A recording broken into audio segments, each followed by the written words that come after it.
This is a Fox News alert. ISIS terrorists have posted another video, this time showing the murder of another American journalist. And this time it was freelance writer Stephen Sotloff. And it came with an ominous message for President Obama and America. Chief Washington correspondent James Rosen is at the State Department tonight with reaction. Hello, James. Brett, good evening. Different branches of the U.S. intelligence community are working tonight to try to authenticate this video, which ended with still another vow from ISIS to continue placing knives at the necks of Americans and other Westerners. Analysts are scrutinizing the images for clues to the identity of the executioner and his location, but also to try to pinpoint the timing of the act. ISIS had threatened to kill Sotloff when they released a similar video last month, showing the beheading of fellow American journalist James Foley if U.S. forces continued their airstrikes against ISIS in Iraq, which they did. A State Department spokesperson today called the images sickening, but could not promise that ISIS would be history by the time President Obama leaves office.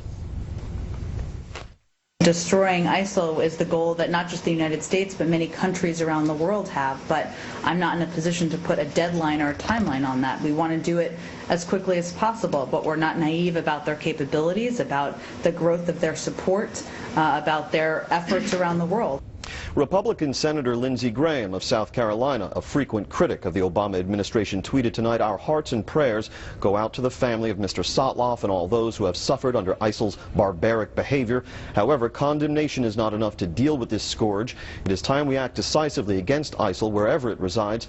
Mr. President," the senator concluded, "if you can't come up with a strategy, at least tell us what the goal is regarding ISIL." Aides to President Obama say he was briefed on this video just before Air Force One took off this afternoon for Estonia. Brett? James Rosen live at the State Department. James, thank you.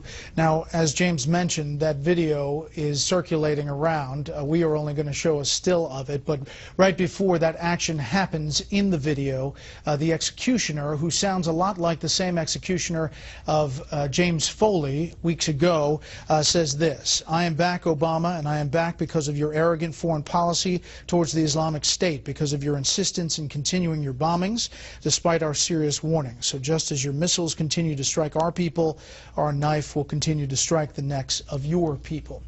Let's bring in our panel a little early tonight. Steve Hayes, senior writer for the Weekly Standard. A.B. Stoddard, associate editor of The Hill, and syndicated columnist Charles Krauthammer. Charles.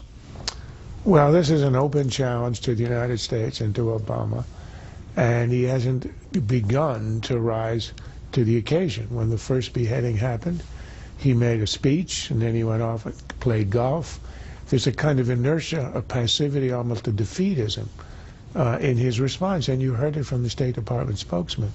He always will, his default is to talk about allies, to talk about standing with our partners. If he's working on a coalition, that's wonderful. But the fact is, a coalition will not create itself. It only creates itself behind the United States. That was the lesson of the Gulf War. It's the lesson of all of our involvements.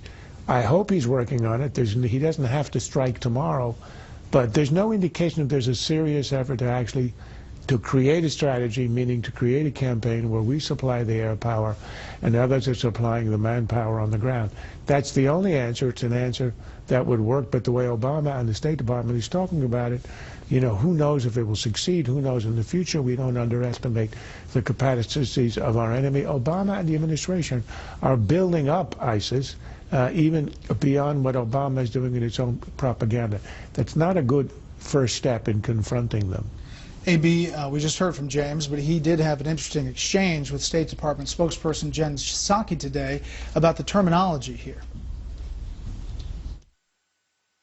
Does the Obama administration consider this an act of war? We certainly, I'm not going to put new labels on it, James. I would say we certainly consider this act, this reported act, the act of the killing of James Foley as a horrific terrorist act that we certainly has helped, or has not helped to, I should say, has been one of the motivating factors in the effort to undergo the creation of an international coalition to address this threat. James pressed again about the war terminology. Now 2 American journalists beheaded, and Psaki wouldn't go down that road, saying it's semantics about a name. Well, as Britt pointed out earlier on your show, the Obama administration has made a pattern and a habit of narrowing the definition of the enemy, and they don't like broad terms like war. They don't even like a military operation. They call it kinetic military exercises. So they're very caught up in labels, even though President Obama, as we know, earlier this year basically said that ISIS was a bunch of ragtag JV terrorists that weren't going to amount to much, even if they were wearing the proper jersey. And now we learn from Catherine Herridge's report that he was receiving information, increasingly disturbing evidence and intelligence in his presidential daily briefing at that point going back to September when he called them JV. So you can see this reluctance over and over again to use terminology and use even adjectives like Secretary of Defense Hagel did many days ago, saying this is an unprecedented threat, basically unlike anything we've ever seen. And the president continues to back off. The concern now is that the alarm level has been so raised among the American public. You can see it in a new Pew poll. You can see it in the reaction to Sotloff's execution. They want to know what this ISIS is and what's going to be done about it. So while there isn't a necessary mandate to come up with what is the strategy, he needs to talk about the dangers of ISIS, even if he doesn't tell the American public exactly what we're going to do about it, and he hasn't done that yet. On that presidential daily brief, if it goes back more than a year, very specific, granular, detailed about ISIS and how it is gaining strength and was getting more powerful, what does that say, Steve? Well, I think it says that the president sees what he wants to see in the information that he's provided, and it's true both of his presidential daily brief and the briefings that he'd been given privately, but it was also true in the public hearings of our top intelligence officials, the global threats hearings. You heard repeated warnings about ISIS and about the situation in Syria, the remnants of al-Qaeda in Iraq, and the growing strength and threat that they presented. You know, Jen Psaki makes the claim that they're not naive about the capabilities or intentions of ISIS, but they plainly are naive about the capabilities and intentions of ISIS. If you remember back, as ISIS was storming Mosul, Marie Harf, the deputy State Department spokeswoman, said from the exact same podium that we would be sending some counterterrorism advisors to Iraq later this summer. I mean, there's never been any urgency about this, whether you're talking about earlier this summer, whether you're talking about the beginning of the administration. I think when the president said last week, we have no strategy yet for ISIS, he might as well have said the same thing about al-Qaeda and the broader war on terror. Another speech, May of last year, Charles, which the president at National Defense University laid out his overall strategy about terrorism. Take a listen. We must define our effort not as a boundless global war on terror, but rather as a series of persistent, targeted efforts to dismantle specific networks of violent extremists that threaten America. So that's the current threat.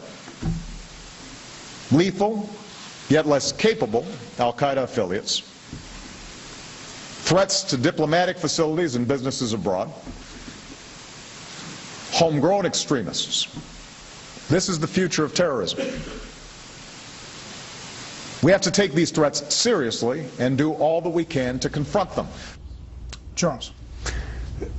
That's the image of a man in denial, on the verge of delusion.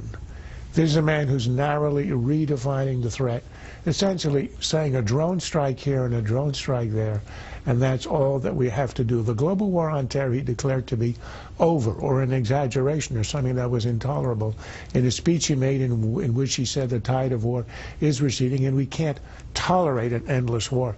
And here's a man who comes into office and denies the existence of the global war on terror. And what do we see? An attack in Somalia on al-Shabaab. We have Boko Haram in Nigeria, kidnapping, enslaving women, massacring Christians. The establishment of a base today in Niger as a way to combat the jihadists in Mali, the taking over of the American compound in Libya by jihadists and Islamists, of course what's happening in Yemen, and here I'm leaving out the obvious events in Syria and Iraq. It is everywhere. It's a global war, and Obama persists in calling them extremists, as if they are extremists. For what reason? They're just very upset about a lot of stuff. He will not call it by its name, Islamic radicalism. He will not explain or concede that it's a worldwide movement. And he will not concede that what he's done for these 5 years, underestimating, underplaying, and not explaining to the American people the necessity of carrying it on has now beginning to bear fruit everywhere in the world as is America's position is collapsing. A lot of people point to the contrast between what the president has said about all of this and what Prime Minister David Cameron said last week about the rooting out of this extremist ideology.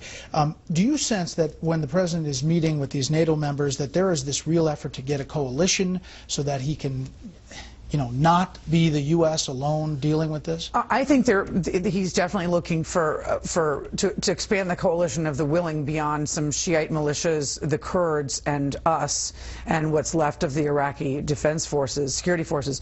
But what's interesting about the strength of the statements of Prime Minister David Cameron is that I think it's along with, again, this execution of Steve Sotloff going to pressure President Obama once he's at the NATO summit to actually come up with a stronger statement and stronger rhetoric. I'd also mention Democrats are really also coming really way off the record now and out in public criticizing his cautious approach. Not only Dianne Feinstein on Sunday, but the former House Intelligence Chair, Jane Harman, who runs the Wilson Center today, said, you know, he's got to say and do more, and it's sad that he just got on the plane and didn't say anything about Sotloff's death. There's going to be a lot of pressure, not only from Republicans, but from members of his party to say something. Senator Feinstein went so far as to say they are not JV. Yeah, well, she's right, and she was right. She knew back then.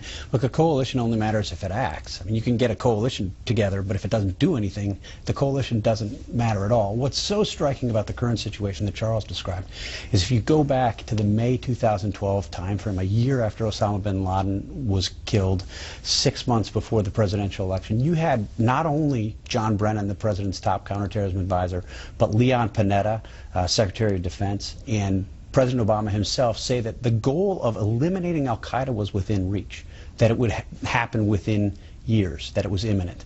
That was so far wrong, it's hard to imagine that they could have said anything more wrong-headed. I mean, there are people hoping for al-Qaeda now, looking at what ISIS is doing and the terrorist army it's been dealing with. And I think part of that explains the reaction in public opinion, and as reflected even in how the Democrats are criticizing the president. It's a word that we don't often use, but there's a sense of dishonor here. The world, in the words of our Secretary of Defense, is exploding all over the place, and America, under this president, has gone into hiding. That's shameful, and I think Americans have that sense. And they want America to stand up and at least express itself on this in moral terms, the way a Reagan did, the way a Bush did, a Bush 1 and a Bush 2. And here's a president who says nothing and, as of yet, has done nothing. Next up, is the president on politics going to punt on immigration until after the midterms?